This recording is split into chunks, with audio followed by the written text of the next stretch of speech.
Hello, this is Bonsai Calmness. Today's video is about how I do my winter protection for my trees. And I got this big Styrex foam box here and some smaller ones. So I will just take you around and show you how I protect my trees. I made this bigger Styrex box here some years ago. I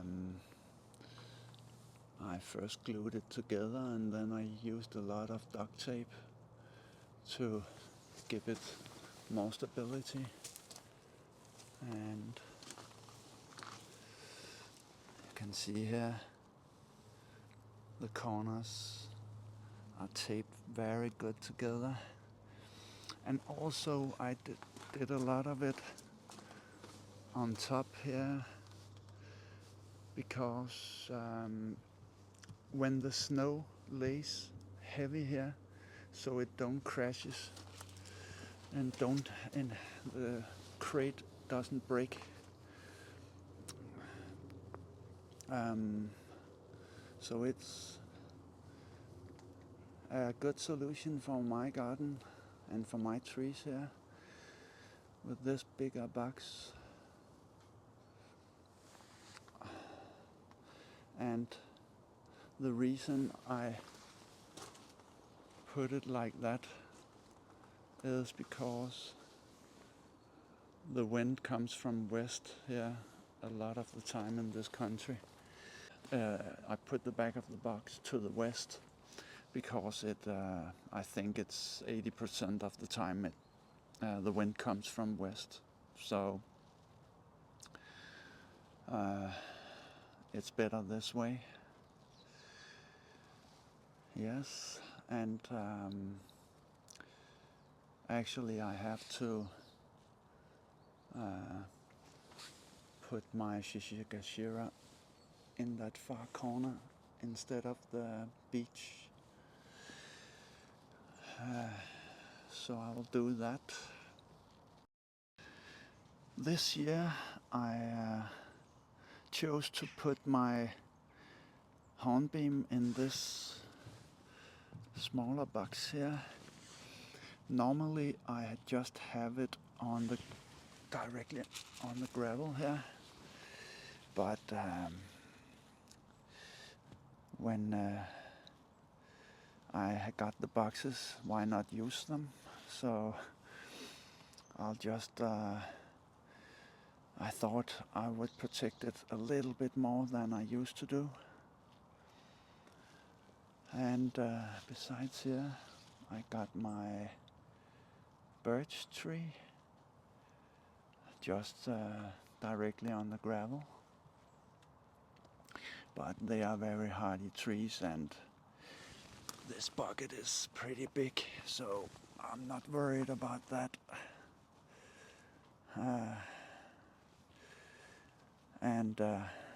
Yeah, should it be very cold? I don't know. I got some blankets I could put over the soil here if it gets -12, -15, but that's very rarely. It's very rare we get it so cold. Usually it's about -7 to -8 degrees Celsius. So the trees are used to it, so I'm not worried that much. I also got the blankets for the big boxes I can show you.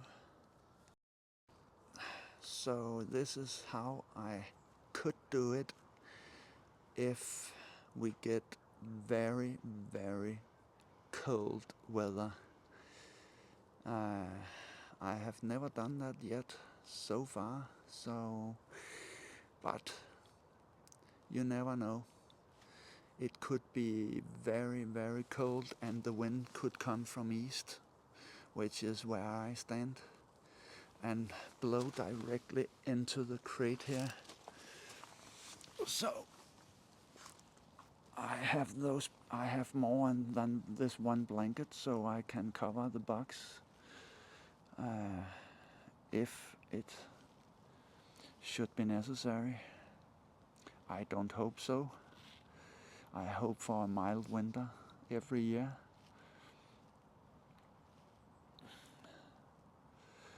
Maybe you could tell me how cold it gets in your country and what you do. Under the stairs here I got a smaller box with some of my shohin trees. It's mostly smaller trees in there. I never cover it with blankets around the pots in here.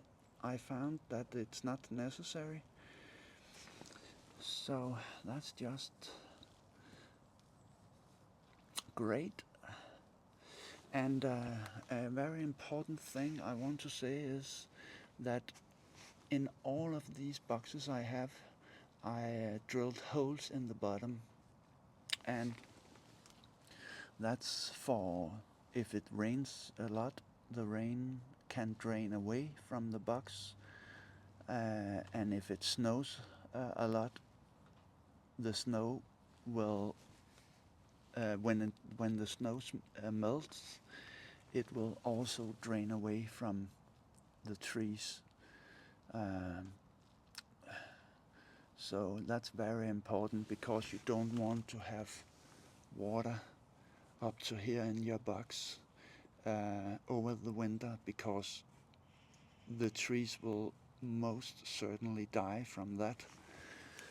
So that's a solution. And I still have to water them, of course, in winter, depending on how much rain we get, but I always water them in winter. And over here I got my second birch.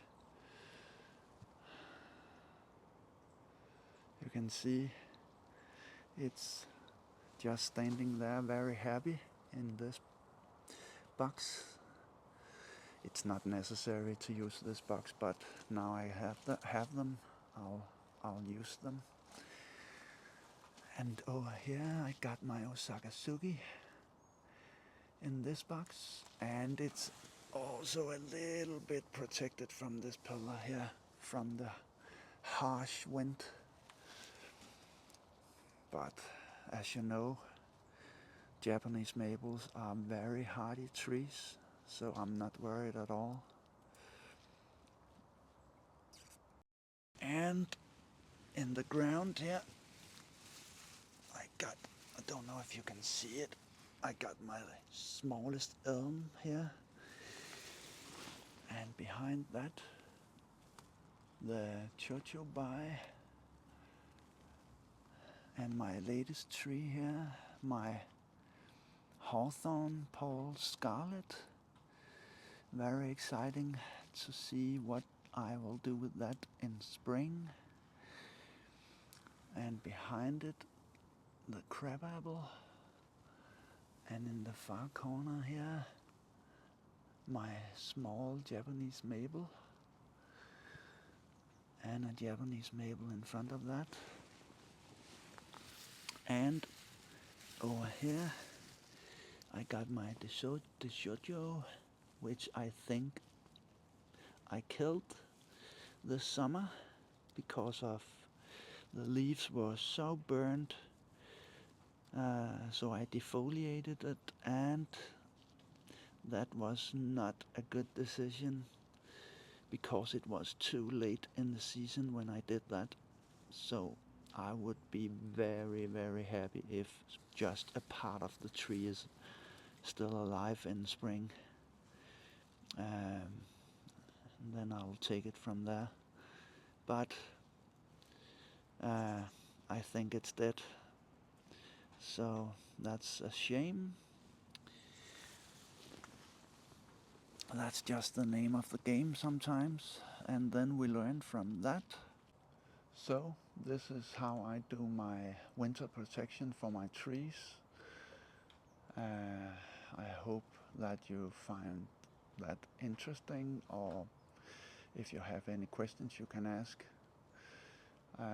Before I end this short video, I have an announcement to make, and that is I get 4 new trees for my collection in spring, so that's very exciting. I can reveal one of them is a beautiful potentilla. It has a amazing trunk, so I have been working on that for a couple of years on at work, and now it's ready for a bonsai pot. So I'm really excited about that in the coming spring. I also want to say that my next video will be very interesting. It will be a special edition. I won't tell you anything about it. I'll just say that I will make it first in December. So stay tuned for that. I don't think you will. I don't think you have seen a video like that on any other channel. I'm not sure, of course. And if you have, I would very much like to hear. Um, but as I said, it will be a pretty special video. So, as always, happy bonsai journey.